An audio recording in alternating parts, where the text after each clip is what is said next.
Hello बच्चों, चलिए प्रश्न को पढ़ते। इसमें लिखा है कि त्रिज्या कैपिटल आर का एक अत्यधिक लंबा सिलेंडर बेलन यानी सिलेंडर जो है एक असाधारण असामान्य पदार्थ का बना है जिसका अपवर्तनांक -1 है।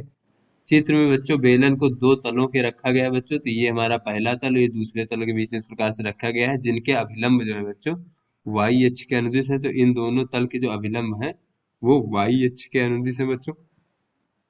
तो बेलन का जो केंद्र है वाई अक्ष के अनुदिश है बच्चों, और निचले तल से वाई दिशा के अनुदिश जो है एक संकीर्ण लेजर पुंज यानी लेजर किरण पुंज निर्देशित की जाती है। तो बच्चों यहाँ से जो है निचले तल से एक संकीर्ण लेजर किरण पुंज निर्देशित की जाती है। लेजर स्रोत जो है वाई दिशा में व्यास से क्षैतिज दूरी x दूरी पर है। तो बच्चों ये x दूरी पर जो है ये हमारी किरण जो है भेजी जाती है ऊपर की ओर। तो x का परास ज्ञात कीजिए जिससे कि निचले तल से निकलने वाला जो प्रकाश है ऊपर के तल पर ना पहुंच पाए। यानी बच्चों ये जो ऊपर वाला तल है यहाँ पर ये ग्राही तल है बच्चों, यहाँ तक ना पहुंच पाए। तो ये बच्चों x का मान कितना होना चाहिए ये हमें बताना है। तो चलिए बच्चों इस प्रश्न की मूल अवधारणा को हम देख लेते हैं। बच्चों इस प्रश्न की मूल अवधारणा में हम देख लेते हैं कि स्नेल का नियम क्या होता है बच्चों। बच्चों जब कोई प्रकाश की किरण एक माध्यम से दूसरे माध्यम में जाती है तो उसका पथ परिवर्तित हो जाता है बच्चों। इस घटना को हम अपवर्तन कहते हैं। तो यहाँ पर बच्चों मान लेते हैं इस प्रकार से, एक माध्यम से दूसरे माध्यम में बच्चों ये हमारी प्रकाश की किरण गई है। तो यहाँ पर ये आपतन कोण आई मान लेते हैं बच्चों इस प्रकार से, और बच्चों ये अपवर्तन कोण आर मान लेते हैं बच्चों। तो यहाँ पर साइन आई भागे साइन आर बराबर होता है बच्चों दूसरे माध्यम का अपवर्तनांक पहले माध्यम के सापेक्ष। चलिए बच्चों अपने प्रश्न को हल करते हैं।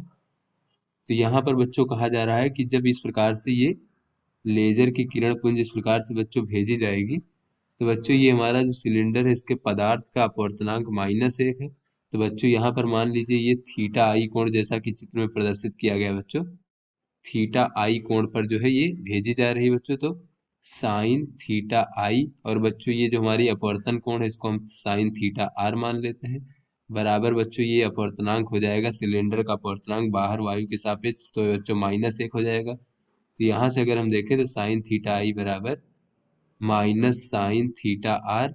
बच्चों इसको हम कह सकते हैं साइन थीटा आई बराबर साइन माइनस थीटा आर। तो बच्चों ये हो जाएगा थीटा आई बराबर माइनस थीटा आर।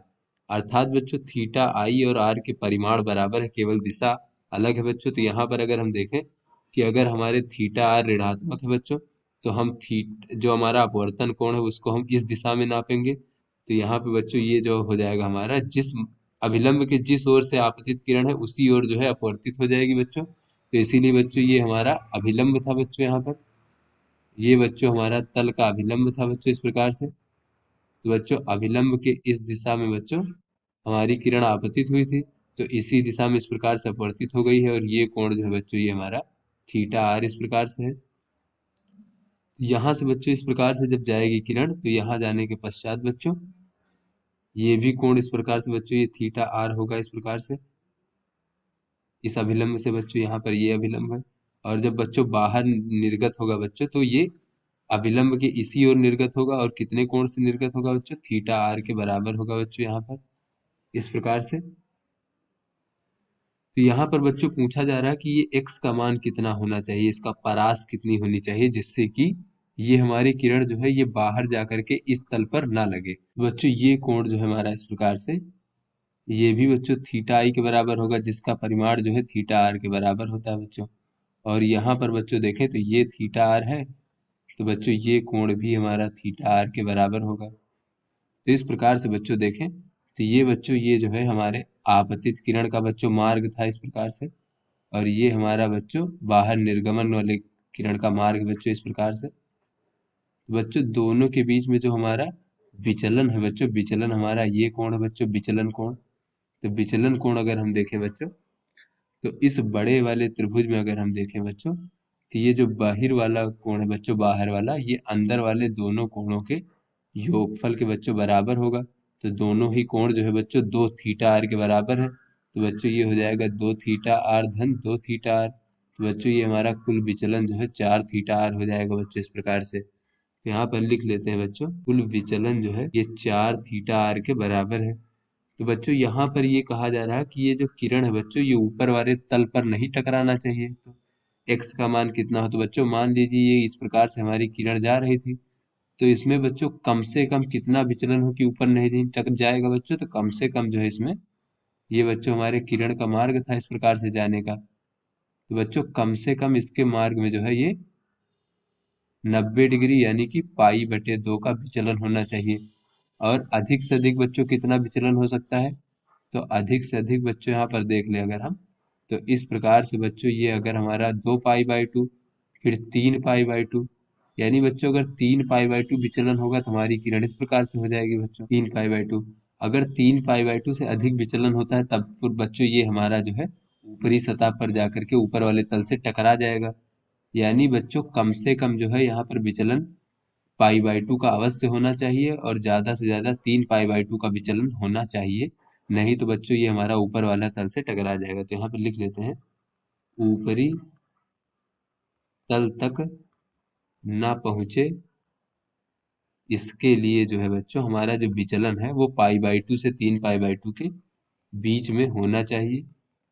विचलन हमारा बच्चों 4 थीटा r है, ये बच्चों हमारा पाई/2 से 3 पाई/2 के बीच में होना चाहिए। तो यहाँ से बच्चों अगर हम थीटा r का मान देखें बच्चों या फिर थीटा आई, तो दोनों ही बच्चों ये हमारा थीटा आई है, परिमाण समान है बच्चों, तो यहाँ से हम साइन थीटा आर बराबर कह सकते हैं लंब बटे कर्ण यानी कि एक्स बटे कैपिटल आर। तो यहाँ से बच्चों अगर हम देखें कि दोनों पक्षों में अगर हम 4 से भाग दे दें बच्चों तो ये हो जाएगा पाई/8, और ये थीटा आर बच्चों इस प्रकार से ये हो जाएगा 3 पाई/8।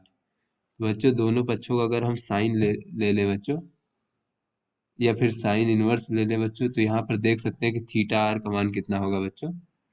यहाँ से देखें अगर हम थीटा आर का मान तो हो जाएगा साइन इनवर्स एक्स बटे आर। तो यहाँ से हम बच्चों इसको कह सकते हैं कि पाई/8 जो है इस प्रकार से साइन इनवर्स एक्स बटे आर है और 3 पाई/8।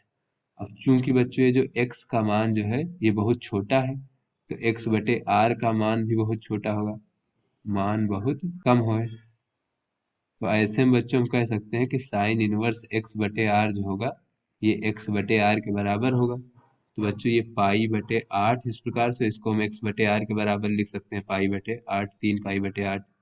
तो बच्चों दोनों पक्षों में अगर हम आर से गुणा कर दे तो हो जाएगा आर पाई/8 और इस प्रकार से, और ये हमारा हो जाएगा 3r पाई/8। तो इस प्रकार से बच्चों ये हमारा x का परास हो गया जिसके लिए प्रकाश ऊपरी तल तक ना पहुंचे। तो आशा करते हैं आपको समझ में आ गया होगा। धन्यवाद।